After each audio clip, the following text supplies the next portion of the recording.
الحمد لله رب العالمين الرحمن الرحيم مالك يوم الدين. الحمد لله الذي لا إله إلا هو الحي القيوم ونتوب إليه. الحمد لله الذي لم يزل ولا يزال ولم يلد ولم يولد ولم يكن له كفوا أحد. الحمد لله الذي لا إله إلا هو له الحمد في الأولى والآخرة وله الحكم وإليه ترجعون. الحمد لله الذي لم يتخذ ولدا ولم يكن له شريك في الملك ولم يكن له ولي من الذل ونكبره تكبيرا. الله أكبر الله أكبر لا إله إلا الله والله أكبر الله أكبر ولله الحمد. الله أكبر كبيرا والحمد لله كثيرا وسبحان الله بكرة وأصيلا. لا إله إلا الله والله أكبر الله أكبر ولله الحمد. الحمد لله الذي لا إله إلا أنت سبحانك إنا كنا من الظالمين. الحمد لله حمدا كثيرا كما يحب ربنا ويرضى. الحمد لله الذي نجانا من القوم الظالمين. الحمد لله الذي يجيب المضطر إذا دعاه ويكشف السوء وهو الحمد فكل حمد واقع أو كان مفروضا مدى الأزمان. ملأ الوجود جميعه ونظيره من غير معد ولا حسبان. هو أهله سبحانه وبحمده كل المحامد وصف ذي الإحسان. وأشهد أن لا إله إلا الله وحده لا شريك له في ألوهيته وربوبيته وفي أسمائه وصفاته. وأشهد أن محمدا عبده ورسوله صفيه وخليله المبعوث إلى الناس كافة بشيرا ونذيرا وداعيا إلى الله بإذنه وسراجا منيرا. اللهم صل على محمد وعلى آل محمد كما صليت على إبراهيم وعلى آل إبراهيم إنك حميد مجيد. وبارك اللهم على محمد وعلى آل محمد كما باركت على إبراهيم وعلى آل إبراهيم إنك حميد مجيد. محترم سامعین، حاضرین خطبہ، تمام تعریف اللہ تعالیٰ ہی کے لائق اور زیبا ہے جس نے ہمیں اسلام کی توفیق دی اور اس ماہ مبارک میں روزوں قیام اللیل اور مختلف عبادات کی ہمیں توفیق دی. ہم تمام کو اللہ تعالیٰ کی اس نعمت پر شکر ادا کرنا چاہیے، حمد بیان کرنی چاہیے، کیونکہ اللہ رب العالمین نے حکم دیا تھا وَلِتُكْمِلُ الْعِدَّةَ وَلِتُكَبِّرُوا اللَّهَ کہ مسلمانوں تم لوگ رمضان کی عدت کو مکمل کرو، رمضان کے ایام کو مکمل کرو اور اللہ تعالیٰ کی تکبیر بیان کیا کرو. اللہ اکبر اللہ اکبر لا الہ الا اللہ واللہ اکبر اللہ اکبر وللہ الحمد. یقیناً عیدین کی خوشیاں مسلمان کے لیے بہت انوکھی اور شرعی خوشیاں ہوا کرتی ہیں اور ہمیں ان خوشیوں کے موقع پر پورے اہتمام کے ساتھ جائز حدود میں رہ کر عید کی خوشیاں منانے کا حکم دیا گیا. اللہ رب العالمین نے فرمایا قل بفضل اللہ برحمتہ فبذلک فلیفرحوا.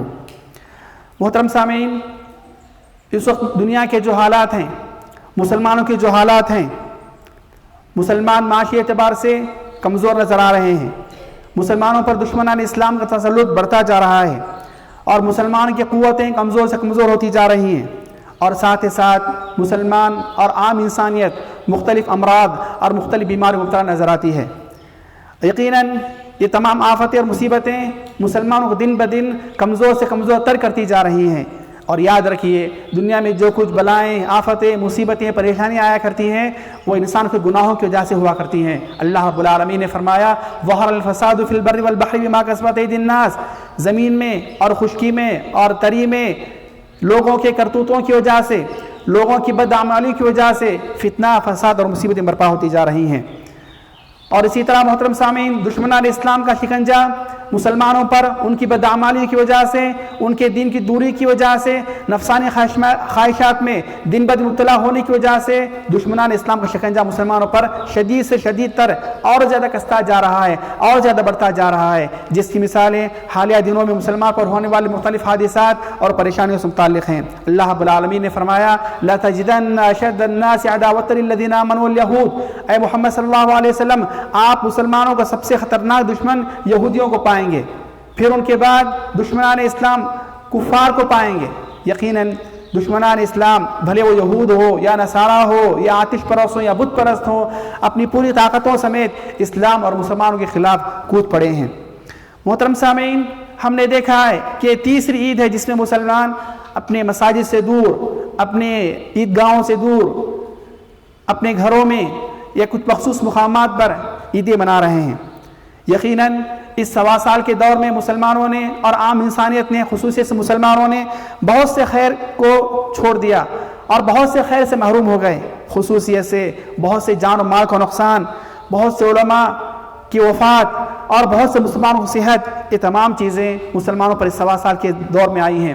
یاد رکھیے یہ تمام کے تمام چیزیں اللہ تعالیٰ کی بنائی ہوئی تقدیر اور قضاء کے مترادف ہیں، قضاء کے برابر ہوا کرتی ہیں۔ ایک مسلمان کو اس پر راضی برضا رہنا چاہیے۔ اللہ رب العالمین نے فرمایا تِلْكَ الْأَيَّامُ نُدَاوِلُهَا بَيْنَ النَّاسِ، یہ زمانہ، یہ سال، یہ دن ہم لوگوں میں گھماتے رہتے ہیں، اونچ نیچ یہ سب ہوتا رہتا ہے، اور ایک مسلمان کو ہمیشہ زندگی کے ہر موڑ پر تقدیر پر راضی رضا رہنا چاہیے۔ محترم سامعین، ہم نے دیکھا کہ پچھلی صدی میں تقریباً پچھلے 100 سال سے دنیا نے بہت ترقی کی ہے، ترقی بہت زیادہ ہو گئی ہے، ٹیکنالوجی بہت ایڈوانس ہو گئی ہے، بھلے وہ نقل و حمل کے وسائل ہوں، سفر کے وسائل ہوں، یا انسان کے عیش و آرام کی چیزیں ہوں، مختلف چیزوں میں انسان نے بہت ترقی کی ہے۔ لیکن ترقیاں جتنی زیادہ بڑھتی گئیں، ٹیکنالوجی جتنی زیادہ ایڈوانس ہوتی گئی، انسانیت گناہوں میں اتنی زیادہ بڑھتی گئی ہے۔ اور ہم نے یہ بھی دیکھا کہ ٹیکنالوجی کی وجہ سے، عیش و آرام کی وجہ سے انسانیت بہت زیادہ گناہوں میں اور بہت زیادہ بدکاریوں میں ملوث بھی نظر آتی ہے۔ محترم سامعین، ہم نے یہ بھی دیکھا کہ انسان مال و متاع کی سہولیات کے پیش نظر، دنیا کی کشادگی کے پیش نظر عبادات سے کافی دور ہوتا جا رہا ہے۔ مساجد تو بنتی جا رہی ہیں، لیکن اس کی آبادی، اس کو آباد کرنے والے اور اس کو مصلی یہ کم سے کم ہوتے جا رہے ہیں۔ محترم سامعین، دنیا میں جو کچھ حادثات ہو رہے ہیں، بھلے وہ عام انسانیت سے متعلق ہو یا خصوصیت سے مسلمانوں سے متعلق ہو، بھلے وہ بیماریوں سے متعلق ہو یا آفات اور مصیبتوں سے متعلق ہو یا دشمنان اسلام کے حملے سے متعلق ہو، ایک مسلمان کو ان تمام میں عبرت کا پہلو تلاش کرنا چاہیے۔ ایک مسلمان ہمیشہ زندگی کے ہر شعبے میں عبرت حاصل کرنے والا، سبق لینے والا ہوا کرتا ہے۔ وہ حالات کو کسی اور پر بلیم کرنے والا یا حالات پر کسی کا اور کو الزام لگانے والا وہ کبھی نہیں ہوا کرتا۔ اللہ رب العالمین نے قرآن کریم میں مختلف مقامات پر فرمایا فَاعْتَبِرُوا يَا أُولِي الْأَلْبَابِ، ابصار، اے عقل مندو، اے ہوش مندو، ان حالات سے عبرت حاصل کیا کرو۔ اللہ رب العالمین نے فرمایا ان فی ذلک لآیات لأولی النہی، عقل مندوں کے لیے، ہوش اور خرد مندوں کے لیے ان تمام حالات میں عبرت ہوا کرتی ہے۔ لہٰذا میں اور آپ دنیا میں ہونے والے تمام حالات سے عبرت حاصل کیا کریں اور اپنے آپ کو اس کے لیے تیار کیا کریں۔ محترم سامعین، فلسطین کا مسئلہ، یقیناً فلسطین مسلمانوں کا دل ہے، یقیناً فلسطین مسلمانوں کا سب سے پہلا قبلہ ہے۔ فلسطین میں جو کچھ مظالم مسلمان پر ہوا کرتے ہیں، ایک مسلمان کا دل اس سے خون کے آنسو رویا کرتا ہے۔ لیکن محترم سامعین، ہمارے لیے ضروری ہے کہ زبانی جمع خرچ کی بجائے ہم حتی المقدور اپنے فلسطینی مسلمانوں کی تائید کریں، ان کی مدد کریں، یا کم سے کم ان کے حق میں دعا کیا کریں، صدقے دل سے ان کے حق میں دعائے خیر کیا کریں، اور وہ دشمنان اسلام ان پر قہر برسا رہے ہیں ان کے حق میں بددعائیں کیا کریں۔ یہ ہمارا اسلامی حق بنا کرتا ہے۔ اور جو کچھ حالات مسلمانوں پر، جو کچھ مصیبتیں مسلمانوں پر، جو کچھ پریشان مسلمانوں پر آیا کرتی ہیں، ان سے ایک مسلمان کو اللہ تعالیٰ سے پناہ طلب کرنی چاہیے۔ رسول اللہ نے فرمایا صلی اللہ علیہ وسلم تعوذوا باللہ من جہد البلاء ودرک الشقاء وسوء القضاء وشماتۃ الاعداء، رواہ البخاری۔ اے مسلمانوں، تم اللہ تعالیٰ کی پناہ طلب کیا کرو خطرناک آزمائشوں سے اور مصیبت زدہ ماحول سے، بری موت سے، برے فیصلوں سے، اور دشمنان اسلام کے ہنسنے سے۔ دشمنان اسلام اور مسلمانوں پر ہنسیں، دشمنان اسلام ہم مومنوں پر ہنسیں، اس سے ایک مسلمان کو اللہ تعالیٰ کی پناہ طلب کرنی چاہیے۔ یاد رکھیں فلسطین کا مسئلہ، فلسطین کا مسئلہ جہاں دشمنان اسلام کی ایک بہت بڑی سازش ہے، وہیں پر کچھ مسلمانوں کی بھی سازش ہے، جس میں بعض مسلمانوں نے، بعض ممالک نے اپنے شخصی حالات اور اپنی شخصی مصلحتوں کے پیش نظر فلسطین کے مسئلے کو پیچھے رکھ چھوڑا ہے۔ یاد رکھیے محترم سامعین، فلسطین کی آزادی یہ جذباتی نعروں سے نہیں ہوا کرتی، فلسطین کی آزادی یہ جذباتی باتوں سے نہیں ہوا کرتی، یا فلسطین کی آزادی قومیت کے نعرے سے، وطنیت کے نعرے سے، ایک ملک کے نعرے سے نہیں ہوا کرتی۔ فلسطین کا قضیہ، فلسطین کا مسئلہ یہ مسلمان کے، ایک انسان کے عقیدے سے متعلق ہوا کرتا ہے۔ فلسطین کی آزادی یہ عقیدہ توحید پر ہوگی، فلسطین کی آزادی یہ اسلام کے نام پر ہوگی، نہ کہ کسی جماعت کے نام پر، نہ کہ کسی ملک کے نام پر، نہ کہ کسی قومیت کے نام پر۔ اللہ اکبر، اللہ اکبر، لا الہ الا اللہ، واللہ اکبر، اللہ اکبر وللہ الحمد۔ محترم سامعین، دنیا کے حالات بہت دیگرگوں ہیں، مسلمانوں کے حالات بہت پیچیدہ ہیں۔ مسلمان دن بدن مختلف ناحیوں سے، مختلف شعبوں میں اور پیچھے چلے جا رہے ہیں اور بچھڑتے چلے جا رہے ہیں۔ ایک مسلمان کو بلکہ پوری مسلم انسانیت کو، پوری مسلم قوم کو، پورے مسلم سماج کو دین اور دنیا میں آگے بڑھنے کے لیے، ترقی کرنے کے لیے، اللہ تعالیٰ کی رضا حاصل کرنے کے لیے، اللہ تعالیٰ کی مدد حاصل کرنے کے لیے، یہاں تک کہ اور آگے چل کر فرشتوں کی مدد حاصل کرنے کے لیے کیا کچھ لائحہ عمل تیار کرنا ہے۔ سب سے پہلے محترم سامعین، تمام مسلمانوں کو توحید کو اپنانا چاہیے۔ ایک مسلمان مکمل طور پہ موحد ہو، ایک مسلمان مکمل طور پہ توحید پرست ہو، شرک سے، بدعات سے، خرافات سے اور غیر اسلامی چیزوں سے اپنے آپ کو مکمل دور رکھا کرے، اس لیے کہ توحید ہی ایک مسلمان کی زندگی میں پوری انسانیت کے لیے نصر کو، فتح کو اور کامیابی کو لے کر آنے والی ہے۔ اور شرک، بدعت و خرافات ایک مسلمان کے لیے، مسلم سماج کے لیے شکست اور ہار کو لے کر آنے والا ہے۔ شیخ البانی رحمہ اللہ کہا کرتے تھے، التوحید اولا ایھا الدعاۃ لو کنتم تعلمون، اے داعیو، اے دعات، اے اسلام کے مبلغو، اے اسلام کی طرف دعوت دینے والو، تم سب سے پہلے دنیا میں توحید کا اہتمام کیا کرو، توحید کی نشر و اشاعت کیا کرو اگر تم سمجھ سکو۔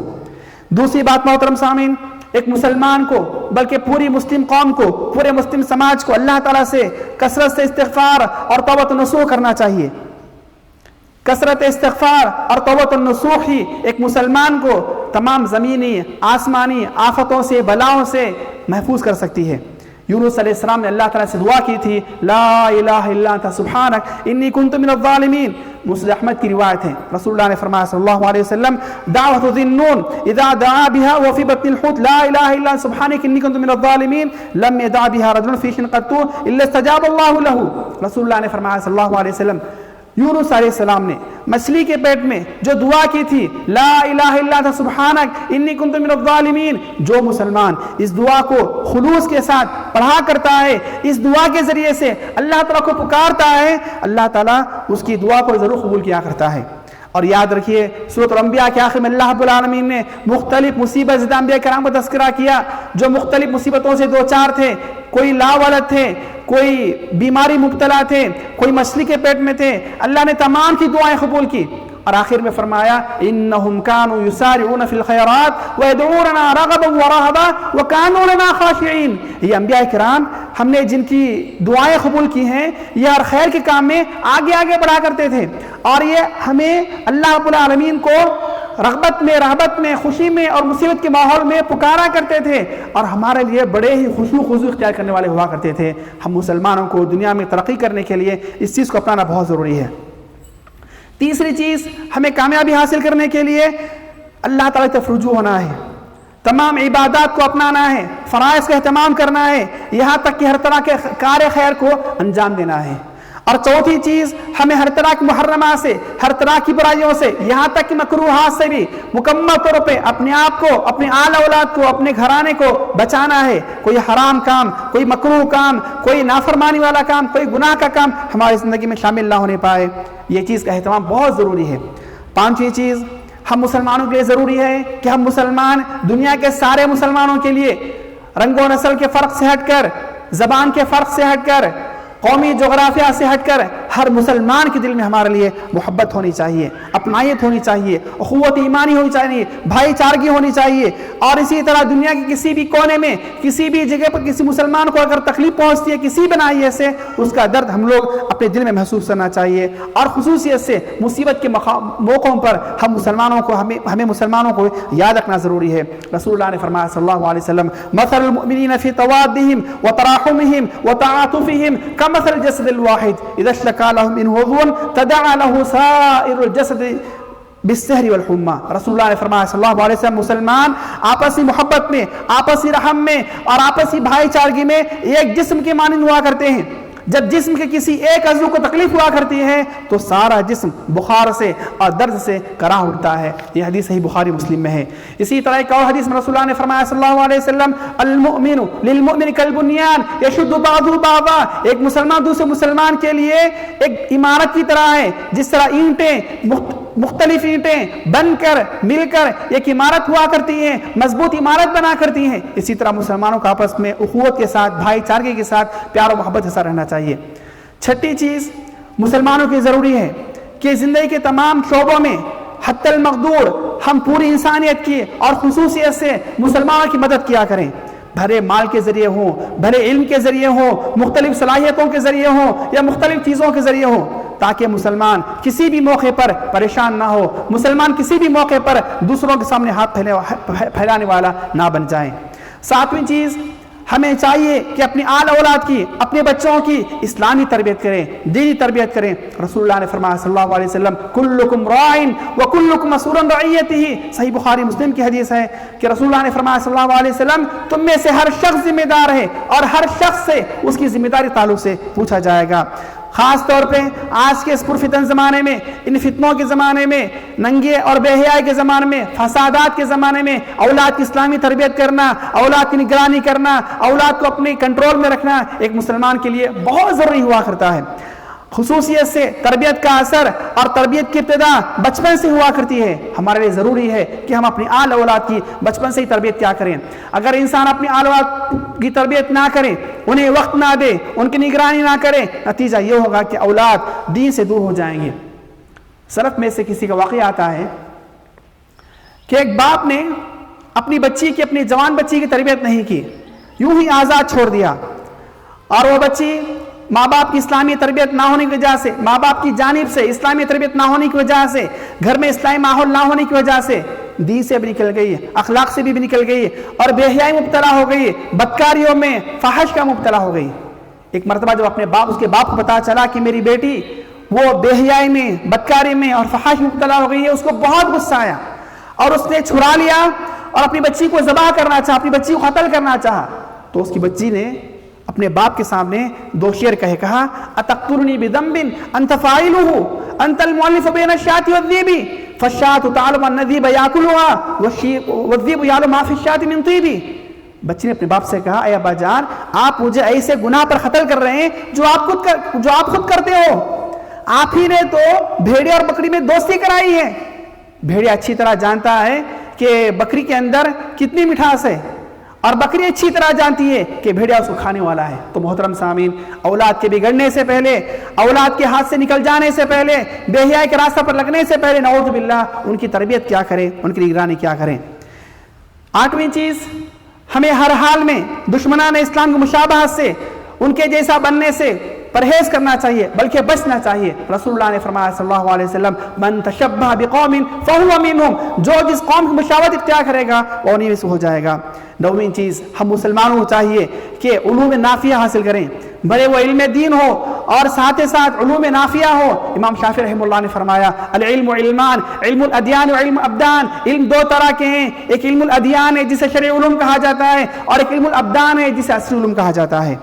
دسویں چیز، مسلمان آپس میں اتحاد سے رہیں، اتفاق سے رہیں، بھائی بھائی بن کر رہیں۔ رسول اللہ نے فرمایا صلی اللہ علیہ وسلم وَكُونُوا عِبَادَ اللَّهِ اِخْوَانًا، اے اللہ تعالیٰ کے بندو بھائی بھائی بن کر رہا کرو۔ گیارہویں چیز، مسلمانوں کے لیے چاہیے کہ کثرت سے دعائیں کیا کریں، کثرت سے استغفار کیا کریں۔ ابن القیم رحمہ اللہ فرماتے ہیں کہ مصیبت کے ماحول میں بیماریوں سے بچنے کے لیے سب سے عظیم علاج اور سب سے اچھا علاج وہ ہے فعل الخیرات، اچھے کام کرنا، احسان کرنا، ذکر کرنا، اللہ سے دعا کرنا، اللہ تعالیٰ کا رجوع ہونا اور توبہ کیا کرنا۔ اس کام کو کیا کریں، یقیناً یہ وہ چیزیں ہیں جو انسان کے لیے بیماری سے زیادہ اچھی ہوا کرتی ہیں۔ آخری چیز محترم سامعین، ہم اللہ تعالیٰ کو صرف رمضان میں نہ پہچانیں۔ ہمارا رب وہ سال بھر کے لیے ہے، جس رب کی ہم نے رمضان میں عبادت کی ہے، جس رب کی ہم نے 5 وقت نماز رمضان میں پڑھی ہے، اسی رب کے لیے سال بھر عبادت کیا کریں۔ وہ ہمارا رب وہ سال بھر کا رب ہے، ہم رمضان ہی نہ بن کر رہے بلکہ زندگی بھر مسلمان بن کر رہا کریں۔ فضیل بن عیاض ایک آدمی سے پوچھا کہ بھئی تمہاری عمر کتنی ہے؟ اس نے کہا کہ 60 سال ہے۔ کہا سبحان اللہ، 60 سال سے اور تم اللہ تعالیٰ سے ملنے سے قریب جا رہے ہو۔